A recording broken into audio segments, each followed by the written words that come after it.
എനിക്കൊന്നും മറക്കാനില്ല, എല്ലാം അന്വേഷിച്ചോട്ടെ എന്ന് നാഴികക്ക് 40 വട്ടം പറഞ്ഞ മുഖ്യമന്ത്രി എന്തേ കടകംപള്ളി സുരേന്ദ്രനെ തൊടുമെന്ന് ഘട്ടമെന്നപ്പോ അന്വേഷണത്തിന് ഇടപെടാൻ തയ്യാറായി? എന്തിനാണ് മുഖ്യമന്ത്രി ഓഫീസിലേക്ക് അന്വേഷണ ഉദ്യോഗസ്ഥന്മാരെ വിളിച്ചു വരുത്തിയത്? മുഖ്യമന്ത്രി പറയണം, താങ്കളുടെ ഓഫീസിലേക്ക് ഈ സ്പെഷ്യൽ ഇൻവെസ്റ്റിഗേഷനിലെ ഉദ്യോഗസ്ഥന്മാരെ ആഭ്യന്തര വകുപ്പിന്റെ ഉന്നതരായിട്ടുള്ള നേതാക്കന്മാർ എന്തിനു വിളിച്ചു വരുത്തി? മുഖ്യമന്ത്രിയുടെ ഏറ്റവും വിശ്വസ്തനായിട്ടുള്ള ആളുകൾ ആണ് ഈ ഉദ്യോഗസ്ഥന്മാരെ വിളിച്ചു വരുത്തി SITയുടെ ഒരു വിഭാഗത്തിന്റെ യോഗം മുഖ്യമന്ത്രിയുടെ ഓഫീസിൽ എന്തിനു ചേർന്നു? SITയെ നിയന്ത്രിക്കുന്ന ആഭ്യന്തര വകുപ്പല്ലല്ലോ. SITക്ക് ആഭ്യന്തര വകുപ്പ് നിർദ്ദേശം കൊടുക്കേണ്ട ആവശ്യമില്ലല്ലോ.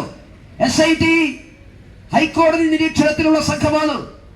ആ SITയുടെ യോഗം എന്തിന് മുഖ്യമന്ത്രിയുടെ ഓഫീസിൽ ചേർന്നു? മുഖ്യമന്ത്രിയുടെ പൊളിറ്റിക്കൽ സെക്രട്ടറി എന്തിന് ഈ യോഗം വിളിച്ചുകൂട്ടി? ആ യോഗത്തിൽ എന്ത് തീരുമാനമാണ് നിങ്ങൾ എടുത്തത്? ഈ ചോദ്യത്തിന് ഉത്തരം പറയാനുള്ള ധാർമ്മികമായിട്ടുള്ള ബാധ്യത മുഖ്യമന്ത്രിക്കുണ്ട്. അതുകൊണ്ടാണ് ഞാൻ സൂചിപ്പിച്ചത്, അന്വേഷണം അട്ടിമറിക്കാനുള്ള ഗൂഢാലോചന നടന്നത് മുഖ്യമന്ത്രിയുടെ ഓഫീസിലാണ്. ഈ അന്വേഷണം മുമ്പോട്ട് പോകാൻ വേണ്ടി പാടില്ല. അന്വേഷണം മുമ്പോട്ട് പോയാൽ അത് കേവലം ദേവസ്വം ബോർഡ് മെമ്പർമാരെയോ ദേവസ്വം ബോർഡ് പ്രസിഡന്റോ ദേവസ്വം അന്നത്തെ ആ കാലഘട്ടത്തിലെ ദേവസ്വം മന്ത്രിമാർ മാത്രമല്ല, ഇതിനെല്ലാം പുറകിൽ CPMന്റെ രാഷ്ട്രീയ തീരുമാനമുണ്ട് എന്ന് ബോധ്യപ്പെടും. ആ തീരുമാനം മുഖ്യമന്ത്രിയുടെ ഓഫീസിലേക്ക് കൂടി വരുമെന്നുള്ളത് കൊണ്ടാണ് അന്വേഷണത്തെ അട്ടിമറിക്കാൻ, ബോധപൂർവ്വം അട്ടിമറിക്കാൻ, അന്വേഷണ സംഘത്തെ ഭീഷണിപ്പെടുത്താൻ മുഖ്യമന്ത്രി ഓഫീസ് തയ്യാറായത്.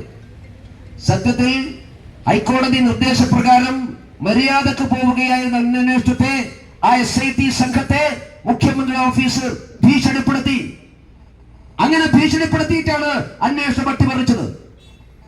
അവിടെയാണ് മുഖ്യമന്ത്രി പറയുന്നത്, നിങ്ങൾ എന്തിന് ഈ SITയെ ഭീഷണിപ്പെടുത്തി? മുഖ്യമന്ത്രിയുടെ ഓഫീസിൽ ഇടപെട്ടു. ഇടപെടാൻ പാടില്ല എന്ന് വ്യക്തമായി